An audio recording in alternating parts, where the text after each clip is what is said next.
retornando, né? Agora a gente entra, então, em código de ética, lei do exercício profissional. Vamos ver como que cai, o que cai, tá? Então é importante, dentro desse princípio, o técnico de enfermagem ele tem que saber aquilo que é de competência legal do técnico, o enfermeiro tem que saber o que é competência legal do enfermeiro. Depois a gente entra no código propriamente dito, né? E eu vou dar algumas dicas de como a gente olhar para ele para a gente acertar as questões. Então, né, estamos aqui nessa sexta-feira e as coisas elas não vão ser mais fáceis daqui para frente, né? O nível está cada vez mais aumentando. A gente vai chegando próximo da prova, né? O nervosismo ainda ajuda a gente, mas eu sempre digo, é difícil, mas a gente tem que tirar esse peso. E é importante que a gente não deseje que as coisas sejam mais fáceis, mas sim que a gente seja melhor. Então tem uma série, né, de ações e estratégias que a gente pode realizar, que a gente pode fazer, para a gente ficar mais calmo, né, ter essa tranquilidade que eu sempre digo. A ansiedade, ela diminui o nosso rendimento, né? Então a gente tem que ter esse cuidado para que nós estejamos em harmonia, né?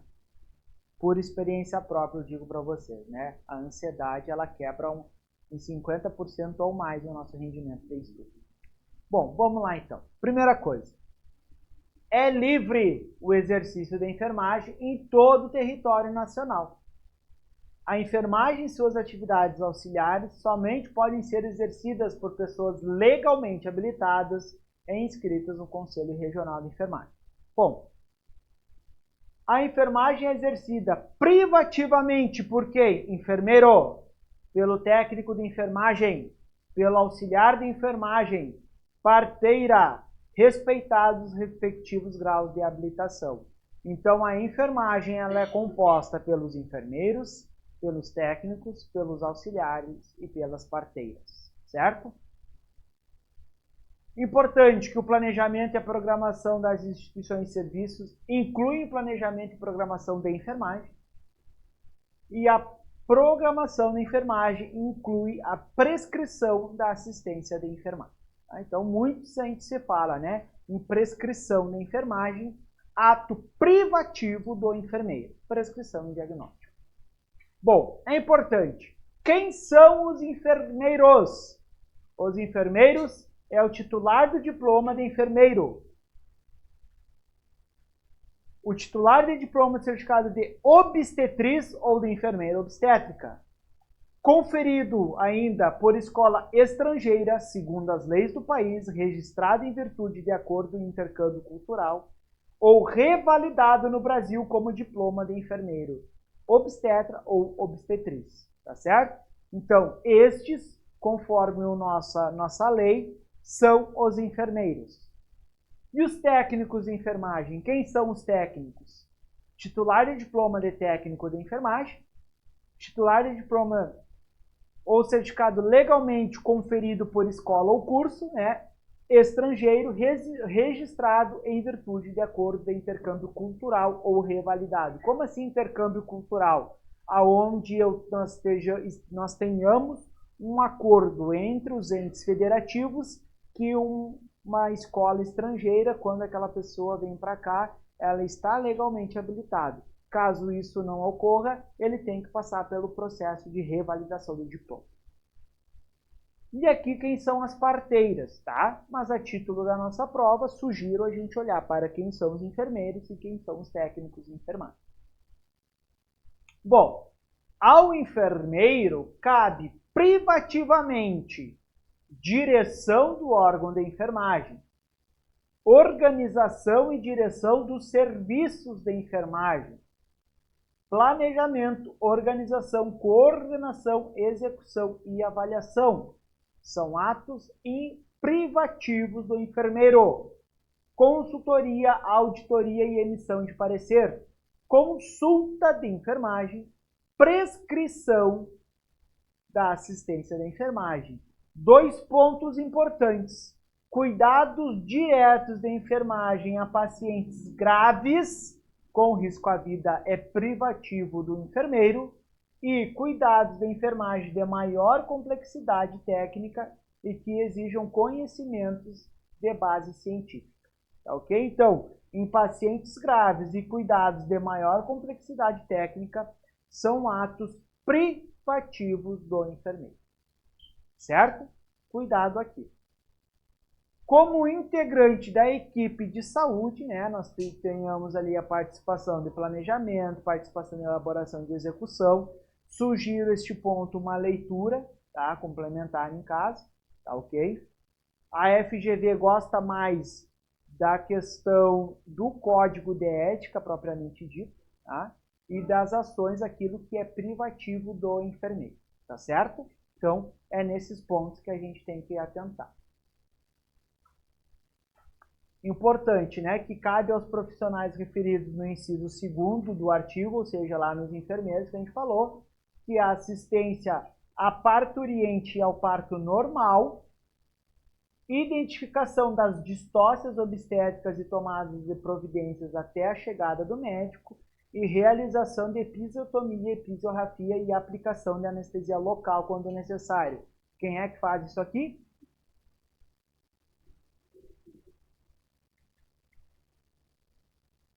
Obstetriz ou enfermeiro obstétrico. Tá? Artigo 6, 2º. Obstetriz ou a enfermeira obstetra. A enfermeira obstetra é aquela que tem o título de enfermeira obstetriz, tá certo? Então, cuidado. Quem faz são as obstetras, né? Ou seja, as enfermeiras obstétricas.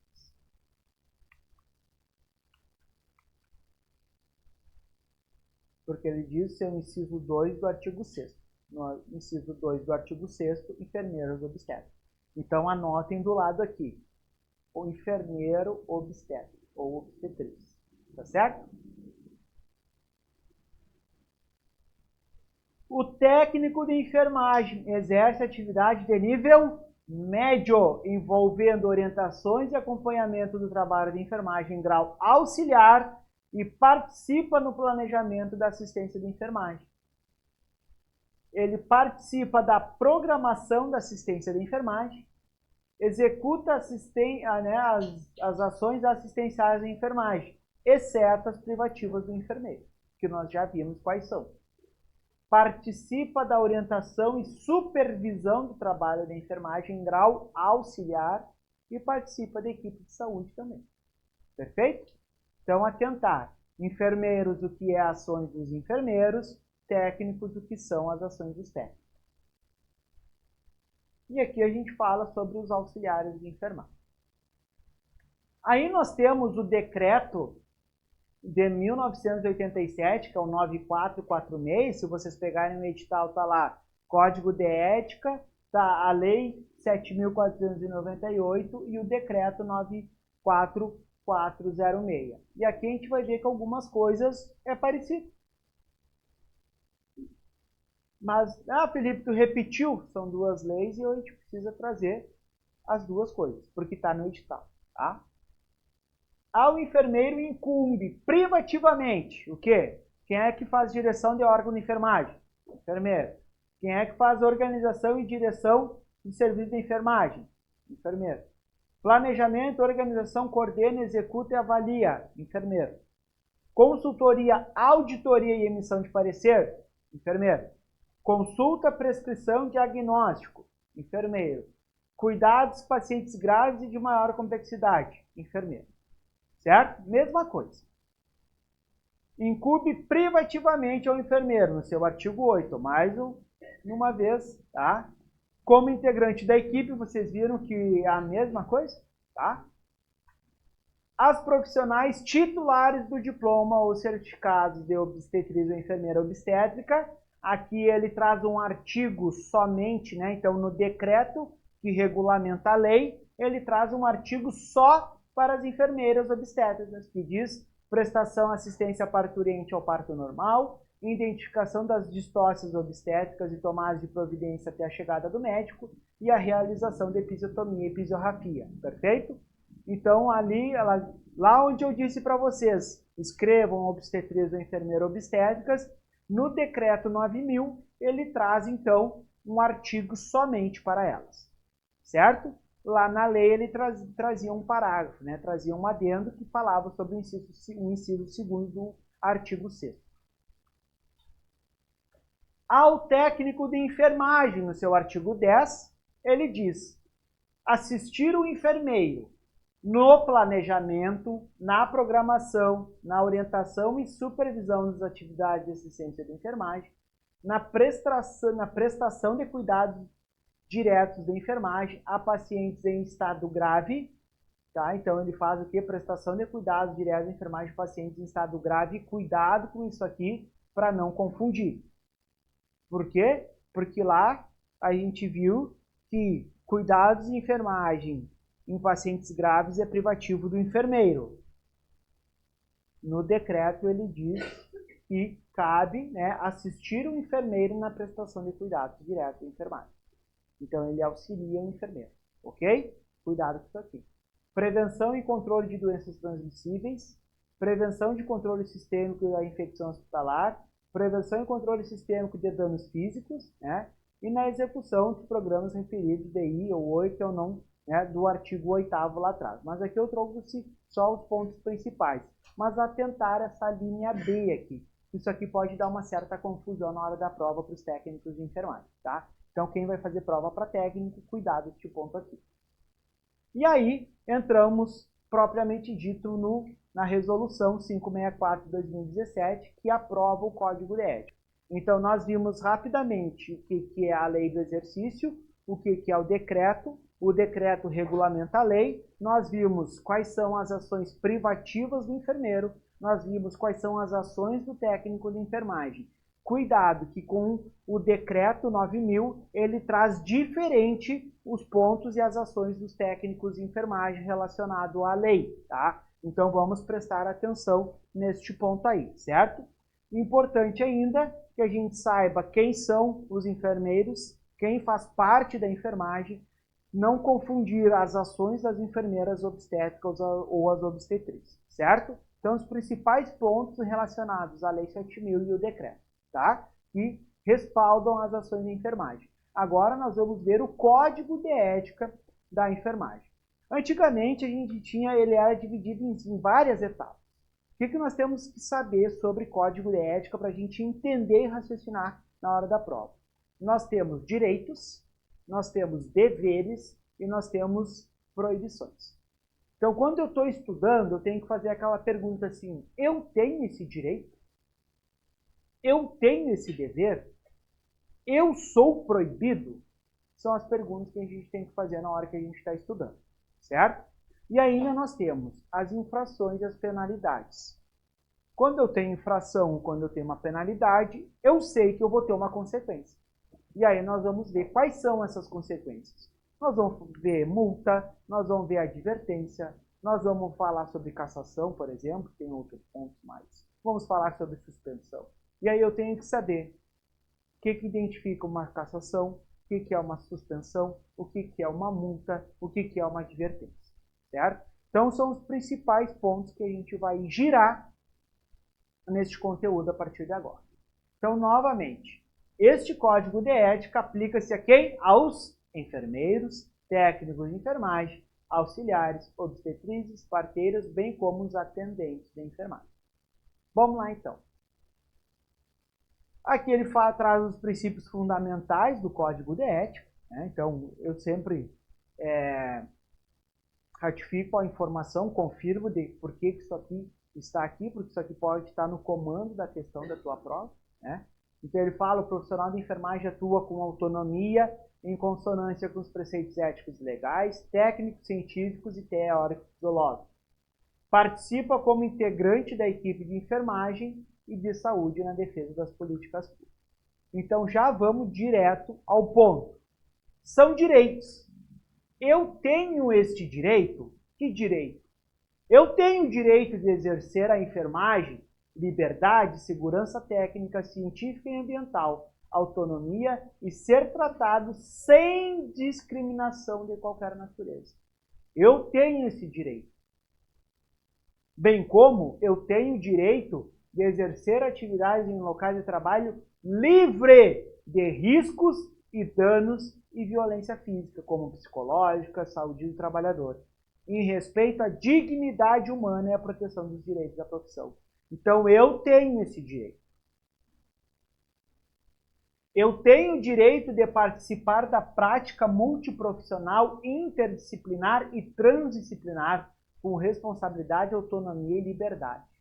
Eu tenho este direito. Vocês vão ver que a lei ela está 99% aí e alguns pontos eu vou pular, tá? Porque eu vou abordar aquilo que é mais importante. Só vou molhar a palavra aqui.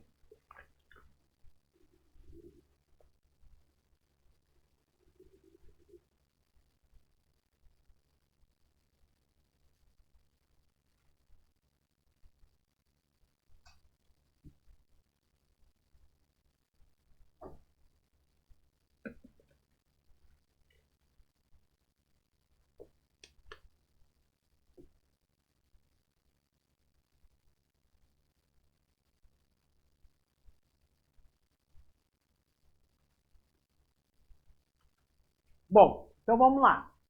Se está colorido, se está negrito, é importante, tá? Então eu tenho o direito de aprimorar os meus conhecimentos técnicos, científicos, éticos, políticos, socioeducativos, históricos e culturais que dão sustentação à prática profissional. Cuidado aqui. Lá na frente nós vamos ver que tem um que é parecido com isso aqui, que ele fala que dá sustentação à prática ao bem-estar do paciente, da família, da coletividade. Eu vou sinalizar para vocês. É bem fácil de confundir. Quando eu falo sustentação à minha prática profissional, é um direito. Certo? Ok? Quando eu falar e der a entender que é ao paciente, à família, à sociedade, à coletividade, vai ser um dever. Tá? Então, eu tenho o direito de ter acesso às informações relacionadas à pessoa, família e coletividades necessárias ao exercício profissional. Eu tenho esse direito. Assim como eu tenho o direito de requerer ao Conselho Regional de Enfermagem, de forma fundamentada, medidas cabíveis para a obtenção de desagravo público em decorrência de ofensas sofridas no exercício profissional e que atinge a profissão. Por exemplo, vocês serem expostos a uma situação, tá? Que vocês não tiveram consentimento, ou alguém expor vocês negativamente. Isso é considerado desagravo público. Eu tenho o direito, de forma fundamentada, solicitar ao meu conselho medidas cabíveis em relação a essa situação.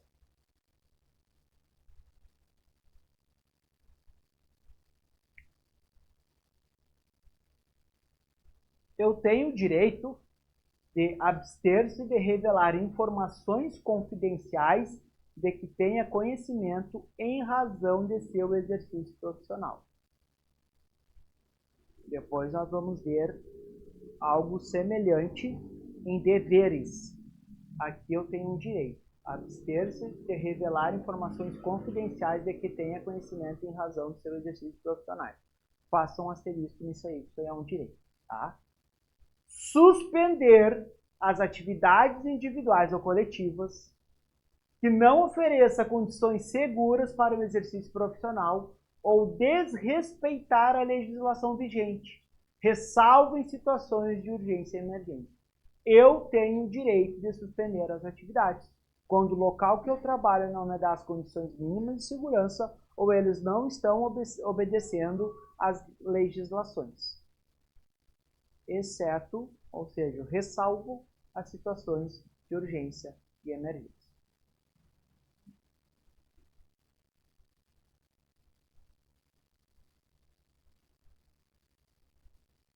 Dois pontos importantes. Negar-se ser filmado, fotografado e exposto em mídias sociais durante o desempenho de suas atividades profissionais. Eu tenho direito.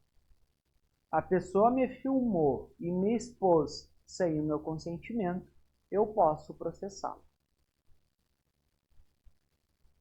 E se a instituição ao qual eu trabalho foi conivente, eu posso processá-la, a instituição também. Porque é um direito meu. A pessoa, para me expor, tem que ter o meu consentimento. Porque é direito negar ser filmado, fotografado e exposto em mídias sociais. Como eu já vi isso aqui cair na FGV. Ela vai contar a historinha triste do profissional que, num ato de estar fazendo uma punção em uma criança, a mãe queria filmar, fotografar, e a profissional disse que não tinha consentimento. E aí ele pergunta, conforme o Código de Ética da Enfermagem, a ação da profissional foi? E aí eu sei que foi em conformidade com o Código de Ética. Daí diz lá, foi agressivo, foi imperito, foi negligente? Não, foi em conformidade com o Código de Ética. Por quê? Porque é um direito negar-se a ser filmado. Perfeito? Recusar-se a executar atividades que não sejam de sua competência técnica, científica, ética e legal, ou que não ofereçam segurança ao profissional, à pessoa, à família e à coletividade. Então, a FGV, ela gosta de cobrar dos modos indiretos e dos modos diretos. Dos modos diretos, ela pode perguntar para vocês. Ela vai fazer uma introdução e vai colocar das assertivas abaixo, são direitos da enfermagem. Se eu tenho 5 assertivas, ele vai colocar, pode colocar 2 proibições, 2 deveres e um direito. Tem que saber qual que é o direito, que ela vai misturar. Ou ela pode trazer uma situação hipotética e perguntar para vocês, conforme o Código de Ética, como que ela poderia agir ou se ela agiu de acordo com o Código de Ética.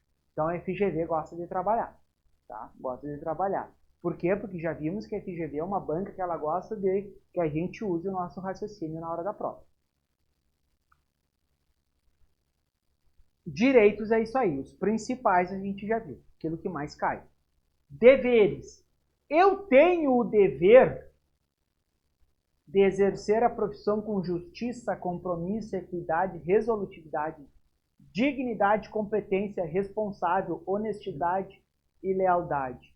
Eu tenho o direito de ser responsável, eu tenho o dever de ser responsável com o meu paciente. Ponto. Então só aí já fica a dica para a gente, na hora da prova, a gente ter uma saída, se é um direito ou se é um dever. Tá certo?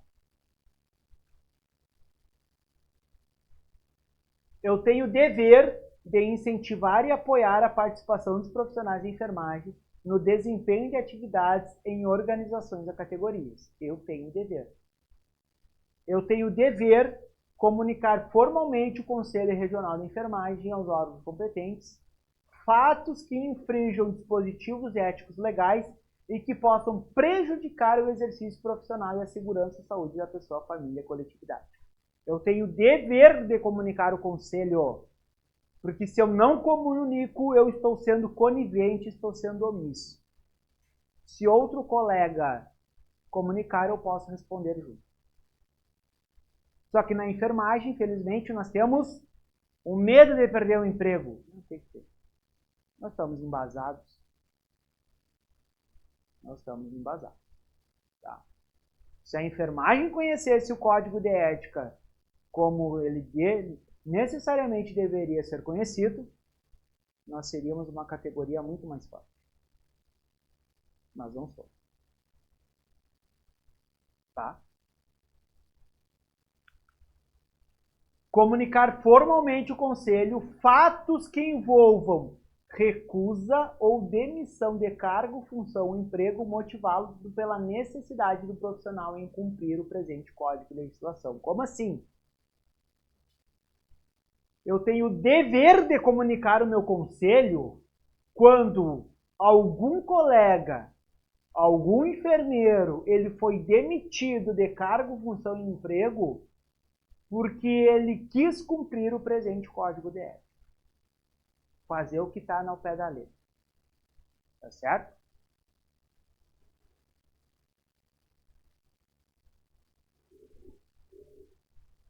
eu tenho dever de apor nome completo ou nome social, ambos legíveis, número e categoria de inscrição no Conselho Regional de Enfermagem, assinatura ou rubrica nos documentos quando no exercício profissional. Eu tenho dever de colocar o nome completo.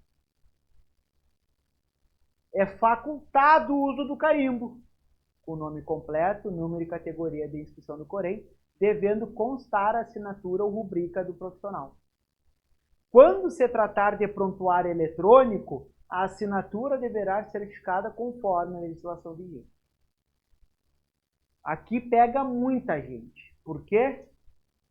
Porque em muitos locais eles te obrigam à utilização do carimbo. Existe uma legislação hoje, eles fizeram uma portaria para a questão do carimbo e assinatura eletrônica.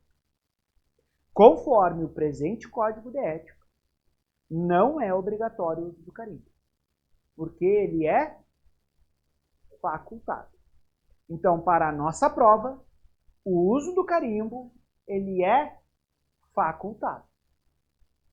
Mas eu tenho o dever de colocar o nome completo, assinatura ou rubrica nos documentos.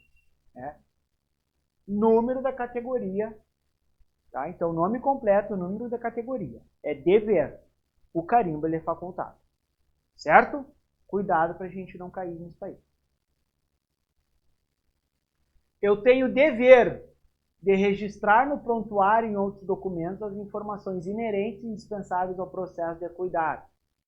Clara, objetiva, cronológica, legível, completa e sem rasuras.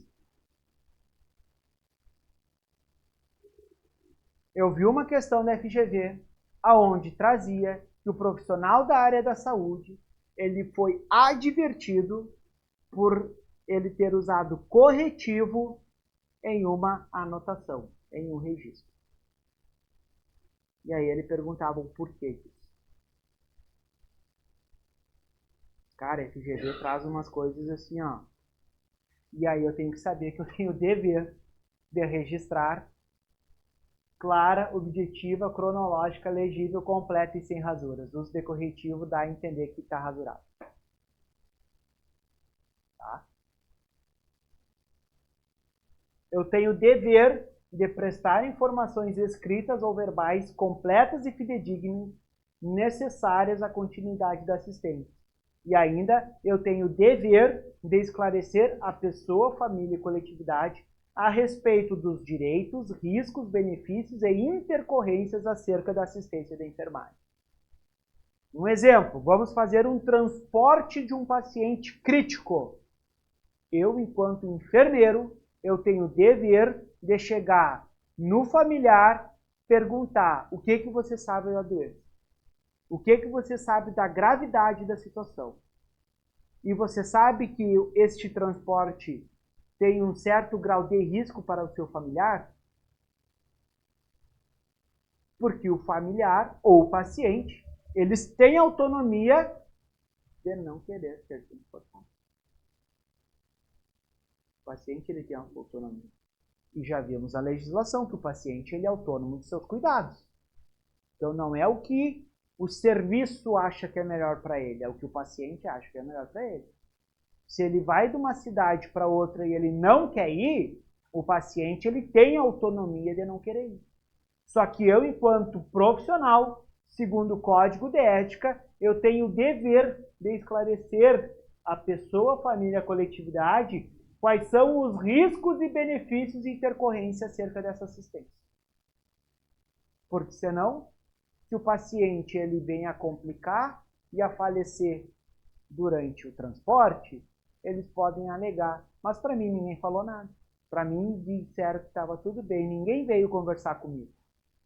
E se gerar um processo, o profissional de enfermagem pode responder. Por que ele pode responder? Porque ele não respeitou um dos princípios éticos. O seu artigo 39, que é um dever. Tá certo?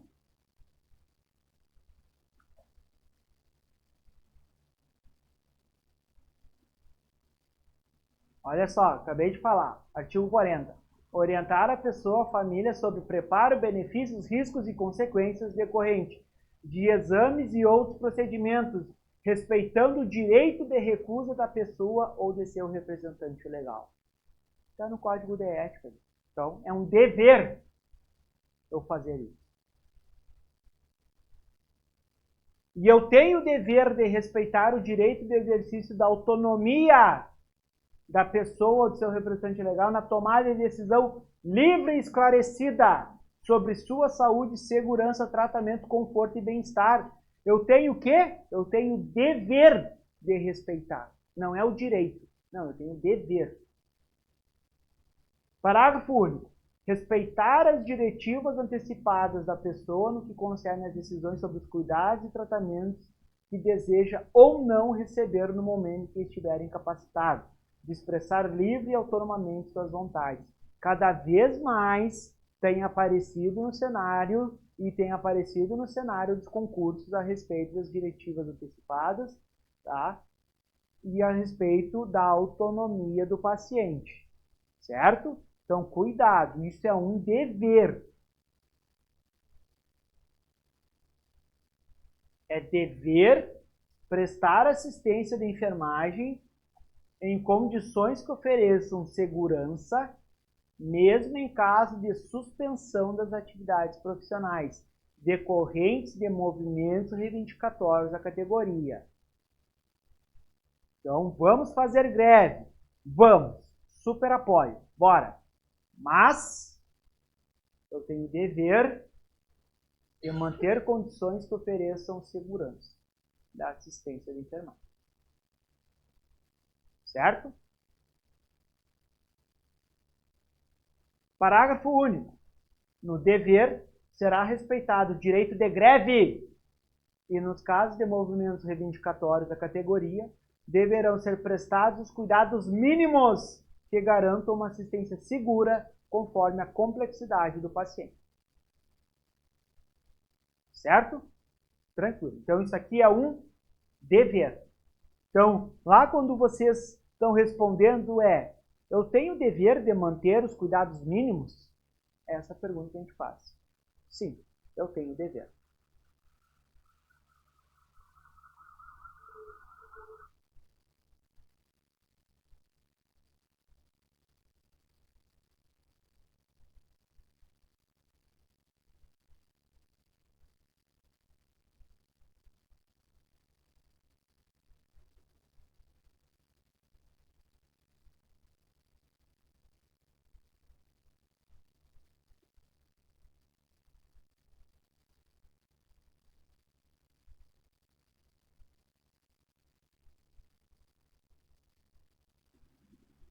Eu desliguei aqui porque tinha uma ambulância passando ali, daí os carros não estavam deixando e tal, mas tudo certo. Vamos lá. Bom, eu tenho o dever de recusar a executar prescrição de enfermagem e médica na qual não consta assinatura e número de registro profissional, exceto em situação de urgência e emergência.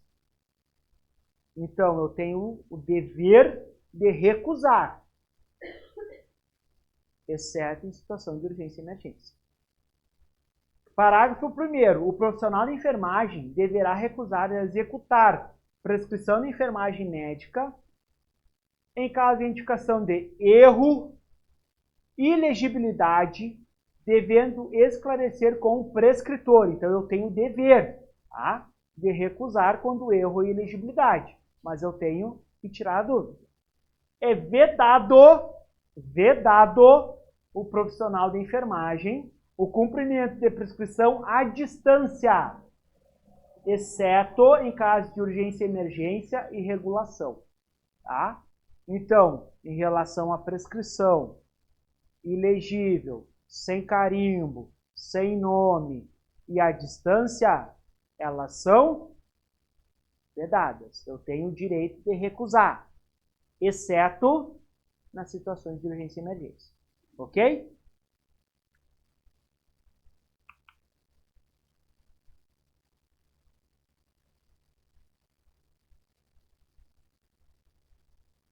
Este 47 aqui, isso aqui tá na massa, né? Porque eu tenho o dever de posicionar contra e denunciar os órgãos competentes quando a gente vê riscos de danos decorrentes de imperícia, negligência e imprudência ao paciente, tá? Tranquilo.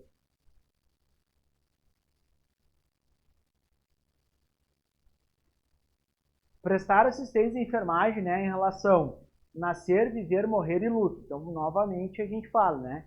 Oferecer todos os cuidados paliativos disponíveis para assegurar o conforto físico, psíquico, social e espiritual, respeitada a vontade da pessoa ou do seu representante legal. Então, tem o dever, a autonomia do paciente. Ele sabe o que vai fazer.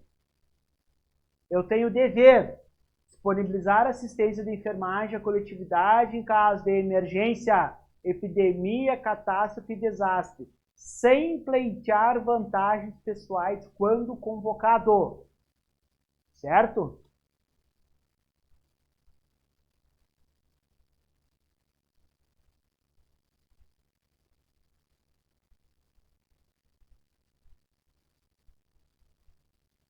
Eu tenho o dever de ser responsabilizado, né, de responsabilizar-se por falta cometida em suas atividades, independente de ter sido praticada individual ou em equipe, por imperícia, imprudência ou negligência. Nós vamos responder, né?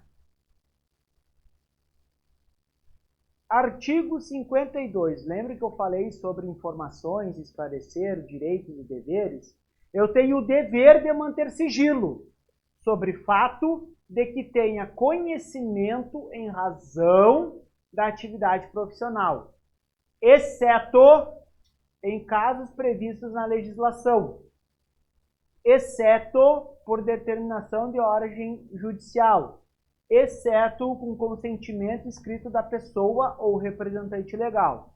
Então, eu tenho o dever de manter sigilo, exceto previstos em lei, ordem judicial, consentimento da pessoa, certo? Eu tenho o dever de manter sigilo de informação, exceto ordem judicial, previsto em lei ou consentimento. Ok? Certo? Vamos lá. O dever permanece, mesmo quando o fato seja de conhecimento público e em caso de falecimento da pessoa envolvida. O fato sigiloso deverá ser revelado em situações de ameaça à vida e à dignidade, na defesa própria ou, né, quando necessária a prestação da assistência. Ainda sobre isso aqui. É obrigatória a comunicação externa para os órgãos de responsabilização criminal, independente da autorização de casos de violência contra. Então, casos de violência, a gente tem que comunicar os órgãos competentes, independente de autorização. Casos de violência, a gente comunica os órgãos competentes, independente de autorização. Crianças e adolescentes, idosos, pessoas incapacitadas, né, ou sem condições de firmar consentimento. Então, crianças e idosos, a gente comunica sempre, independente de autorização. Comunica os órgãos competentes, certo? Então, é um dever. Bem como a comunicação externa para os órgãos de responsabilização criminal em casos de violência doméstica e familiar contra a mulher adulta e capaz será devida, independente da autorização, e em caso de risco à comunidade ou à vítima, a juízo do profissional e com conhecimento prévio da vítima ou de seu responsável. Então, nós temos o dever de fazer a comunicação aos órgãos competentes em situações onde a gente tem criança, idoso, doméstico e violência contra a mulher, independente de autorização. Certo?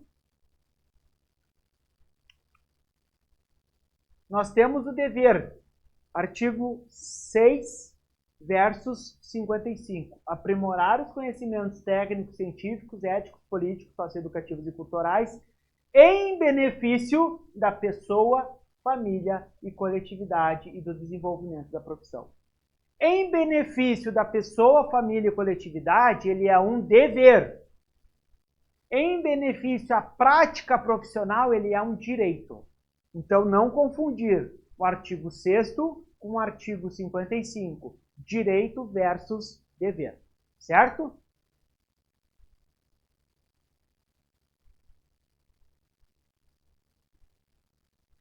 E aí, agora nós temos as proibições. Tá? Sou proibido executar atividades que não sejam de minha competência? Sou proibido provocar, cooperar, ser conivente ou omisso diante de qualquer forma ou tipo de violência?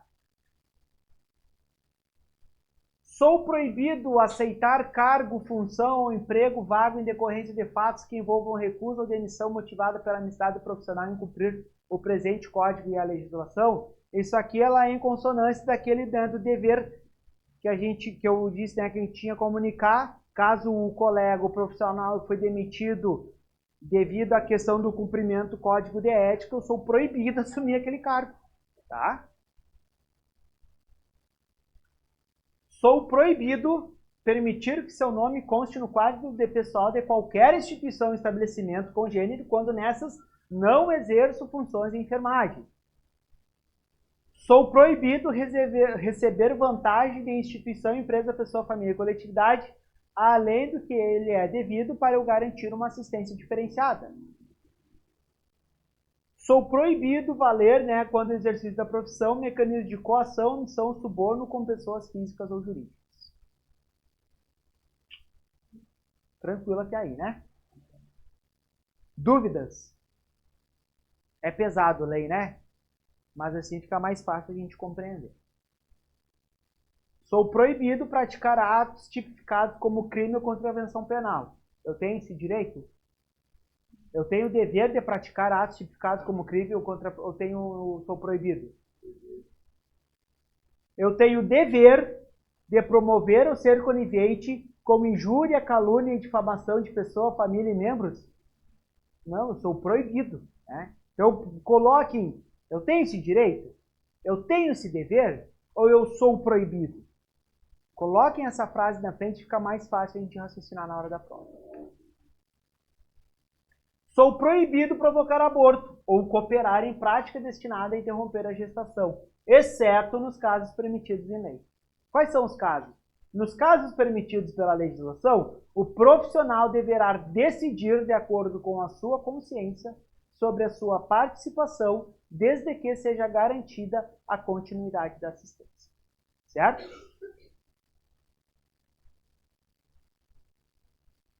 Sou proibido antecipar a morte de pessoa, né? Isso aí tá tranquilo, né? Se tem alguma dúvida, né? Se tem alguma dúvida, nós temos algum problema, né? Praticar ato cirúrgico, exceto em situações de emergência ou naquelas expressamente autorizadas na legislação. Tá certo? Sou proibido negar assistência de enfermagem em situações de urgência, emergência, epidemia, desastre e catástrofe, desde que não ofereça risco à integridade física. Tá?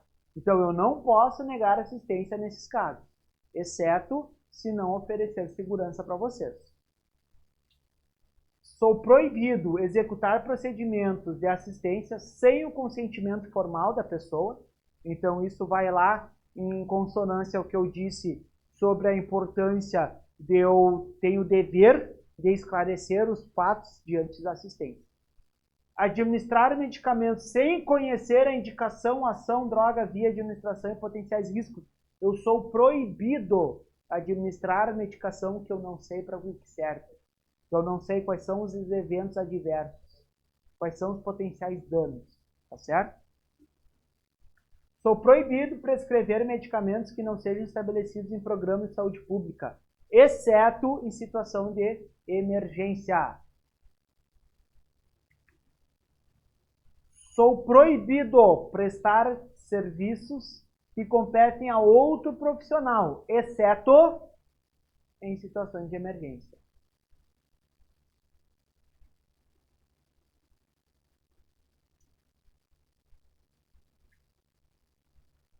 Sou proibido produzir, inserir ou divulgar informações inverídicas, e bem como fazer referência a casos, situações ou fatos, e inserir imagens que possam identificar pessoas ou instituições sem prévia autorização em qualquer meio de comunicação. Eu assisti uma fala muito interessante sobre um médico do Grau, que ele trabalha com a questão das mídias sociais nas emergências. Excelente. O que está dando agora, né, com o mundo fantástico dos influencers e o mundo fantástico do YouTube, tá? Está dando de processo em relação à autopromoção de pessoas sem as devidas autorizações é enorme. É enorme. Então, porque eu sou proibido inserir imagens que podem indicar pessoas ou instituições sem prévia autorização. Eu, Felipe, lá no meu serviço, eu não posso estar indo para um serviço e fazer uma filmagem e estou mostrando tudo, né, o que está aparecendo lá, sem a minha instituição ter autorizado. E aí eu vou lá e atendo o meu paciente, né, e exponho o paciente. E detalhe, por mais que eu coloque aquela faixinha preta, ou eu coloque o embaçado no rosto, o paciente ele tem que legalmente ter dado consentimento. Porque com uma tatuagem eu consigo identificar a pessoa quem é. Então nós temos que cuidar disso. Sim, consentimento por escrito. Exatamente. Tá? Então, só lembrar, né, dos digital influencer aí que vocês vão lembrar de mim na hora da prova se cair isso aí. Tá certo? Registrar e assinar as ações de enfermagem que não executou, bem como permitir que suas ações sejam assinadas por outro profissional. Comum na enfermagem, né? Comum. Vai fazendo as medicações, vai, né, que me dá os sinais aqui que eu vou registrando. Não pode, gente. Não pode, tá? Código de ética não nos permite.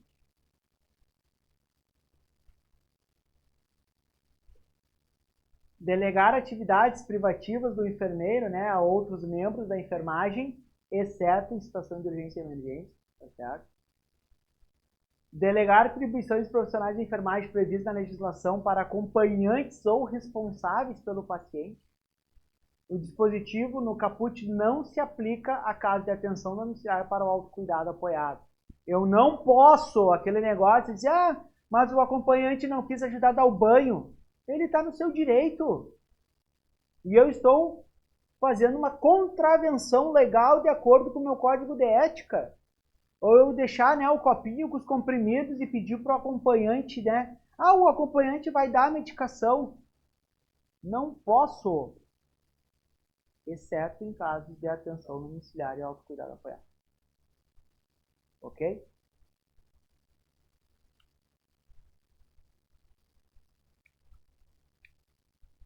E aí nós temos, então, nós vimos o quê? Direitos. Eu tenho esse direito?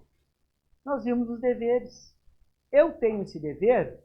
E nós vimos as proibições. Eu sou proibido. Só que, se eu desobedecer o princípio do código de ética, o que pode acontecer? Eu vou sofrer infrações e penalidades. Como, por exemplo, o que nós temos? Nós temos advertência verbal, nós temos multa, nós temos censura, suspensão do exercício profissional e cassação do direito do exercício profissional. Tá?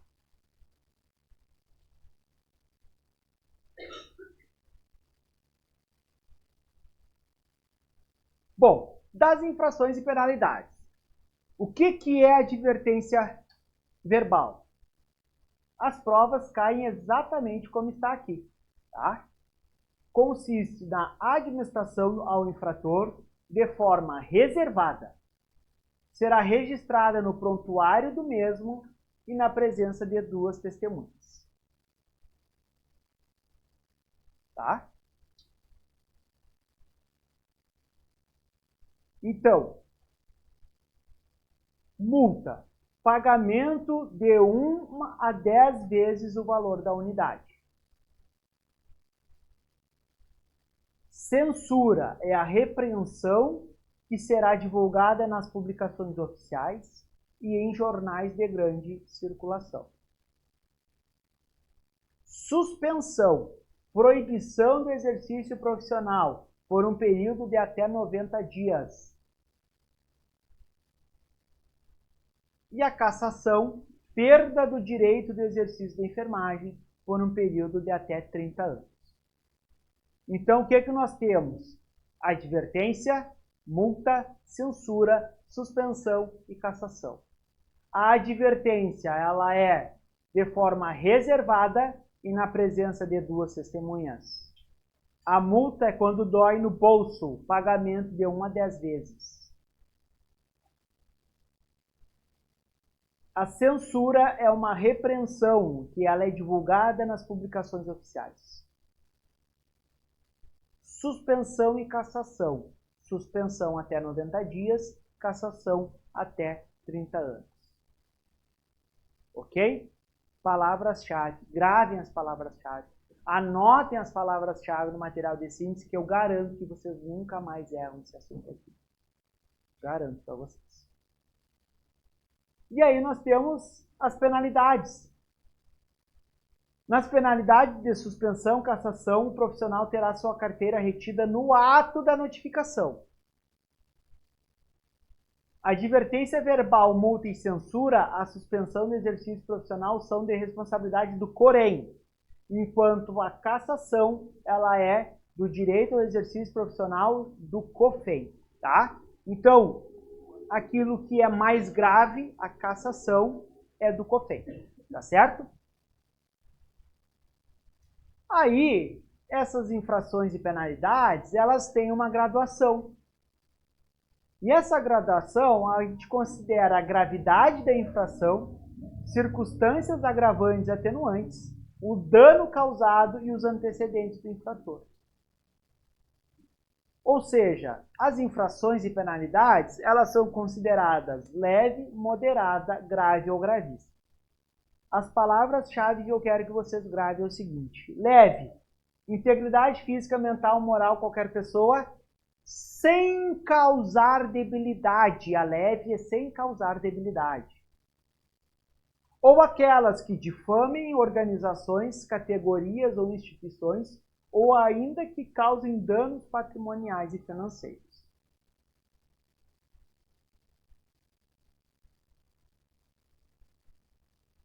Moderada, debilidade temporária, leve, sem causar debilidade. A moderada, a debilidade é temporária, membro, sentido ou função na pessoa. E as que causem danos mentais, morais, patrimoniais ou financeiros, né? Mas aqui a palavra-chave da moderada é debilidade temporária. A grave é perigo de morte e debilidade permanente. E ainda nós temos outra palavrinha, dano moral irremediável. Então, eu tenho perigo de morte, debilidade permanente e dano moral irremediável. E a gravíssima, morte, debilidade permanente. Tá certo? Então, as palavrinhas-chave a gente consegue gravar leve, moderada, grave e gravíssima. Ok? Agora, o que eu já vi o dito cujo perguntar? São consideradas circunstâncias atenuantes ou são consideradas circunstâncias agravantes? E aí a gente tem que saber o que é atenuante e o que é agravante. Ok? Então vamos lá. Atenuante. Ter o infrator procurado logo após a infração, por sua espontânea vontade com deficiência, evitar ou minorar as consequências do seu ato. Então ele foi atrás para remediar a situação. Ter bons antecedentes profissionais. Realizar atos sobre coação e intimidação grave, ou seja, o que ele fez, ele tinha sido coagido, ele tinha sido intimidado, tá certo? Ele foi lá, o cara apontou uma arma na cabeça dele e disse assim: agora tu vai fazer 10 ampolas de fentanil nesse paciente que está sedado. Direto. E vai botar um sorinho de mil a correr. Mas ele estava coagido. Realizar atos sob emprego real de força física. O cara pegou ele pelo pescoço e disse, tu vai fazer isso. Tá? Ter confessado espontaneamente a autoria da infração. Qual a infração? Eu comi o lanche do colega. Tá? A pizza fui eu que comi. Tá certo? Confessou espontaneamente. É atenuante. Tá? Ter colaborado espontaneamente com a elucidação dos fatos. Isso aqui é o que a enfermagem mais sabe fazer, né? Ajudar a elucidar os fatos. Eu vi quem foi. Foi a fulana. É?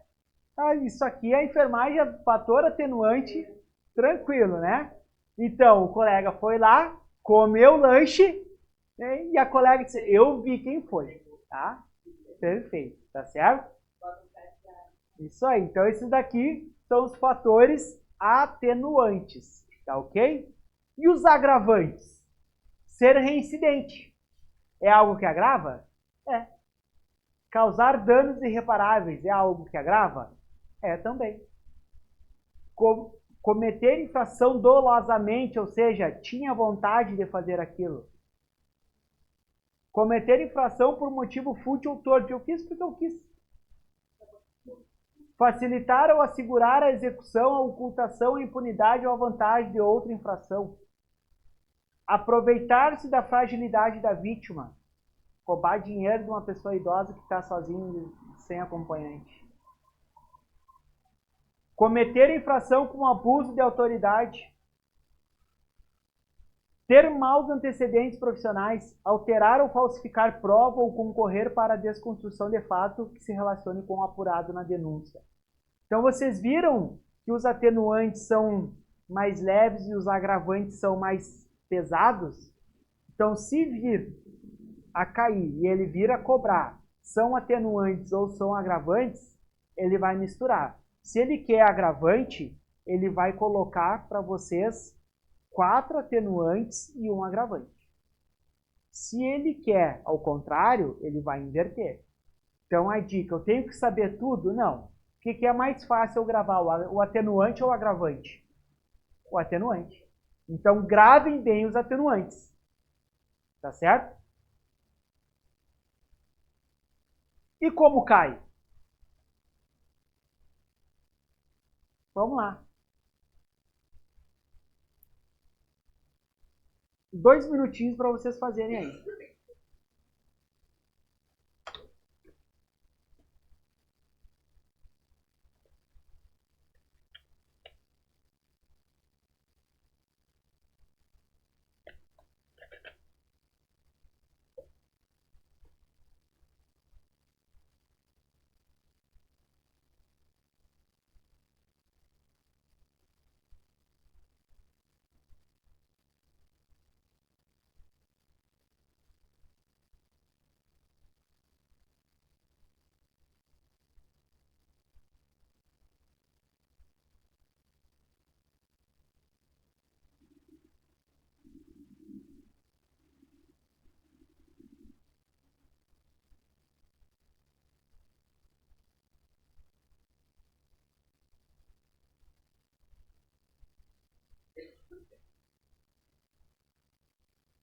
Fácil, né?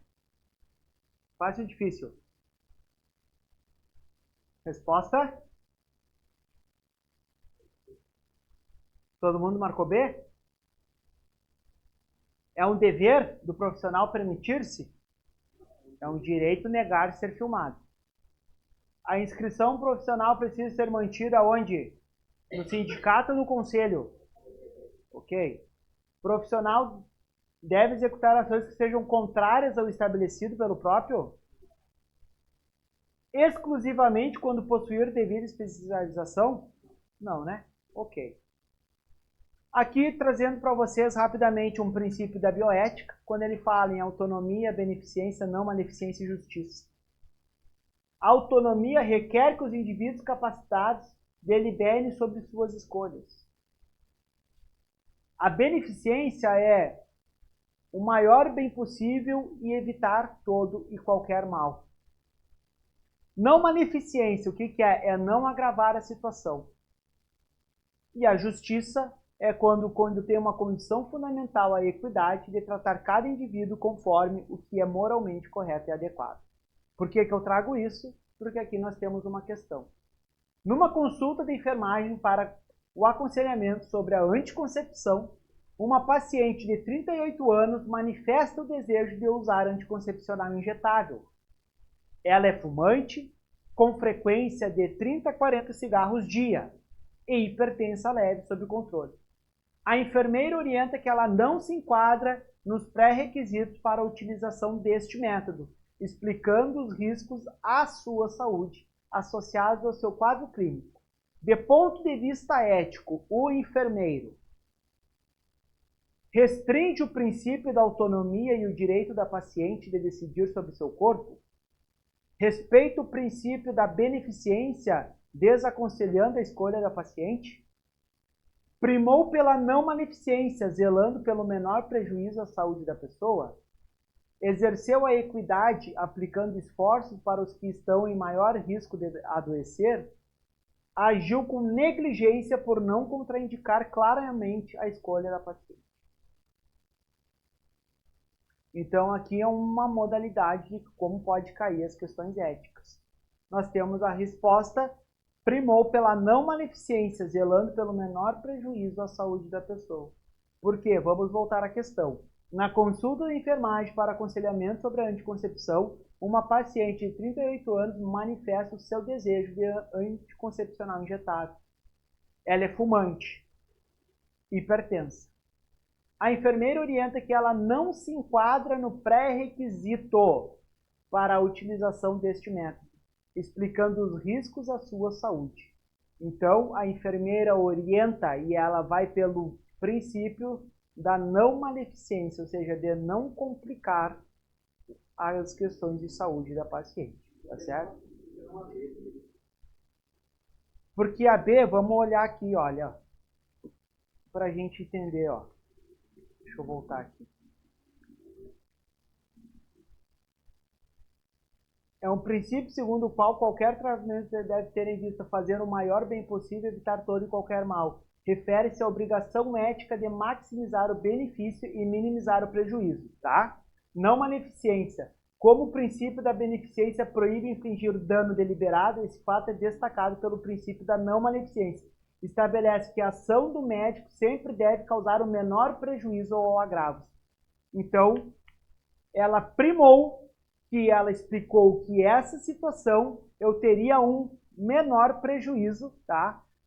Ou seja, a não utilização do injetável, que é o que ela recomenda, né? Porque ela diz que ela não se enquadra, ou seja, se ela utilizaria outro método anticoncepcional, ela teria um menor risco. Tá? Exatamente. Tá? Chata, né? Complexa. Complexa. Complexa, tá? Mais uma. Considerando o Código de Ética dos Profissionais de Enfermagem, assinar a alternativa correta. Então, o que ele diz? De acordo com as infrações éticas e disciplinares cometidas pelos profissionais, a advertência verbal consiste na admoestação ao infrator de forma reservada, que será registrada no prontuário do mesmo na presença de 3 testemunhas? 2 testemunhas. A censura consiste na repreensão que será divulgada por um período de 7 dias nas publicações oficiais do Conselho Regional de Enfermagem em jornais de grande circulação. A suspensão consiste na proibição de exercícios profissionais por um período não superior a 29 dias. A cassação consiste na perda do direito de exercício de enfermagem por um período de até 30 anos e será divulgada nas publicações do sistema. A multa consiste na obrigatoriedade do pagamento de 1 a 15 vezes. Vocês viram? Porque eu falei para vocês, gravem as palavras-chave. são atribuições do técnico de enfermagem, exceto, né, aí, pessoal para técnico, né? Participar da programação da assistência, executar ações de assistência de enfermagem, exceto privativas do enfermeiro, participar da orientação e supervisão do trabalho de enfermagem em grau auxiliar, participar da equipe de saúde, prevenir e controlar sistematicamente infecções hospitalares e doenças transmissíveis em geral.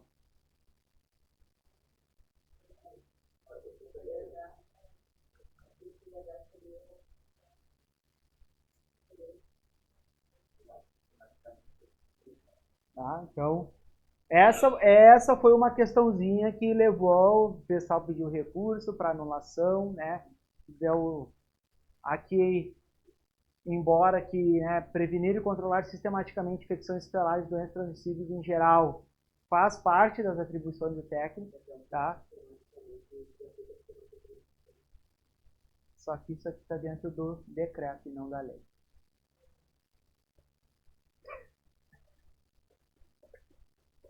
Ele quer de acordo com a lei, não de acordo com o decreto.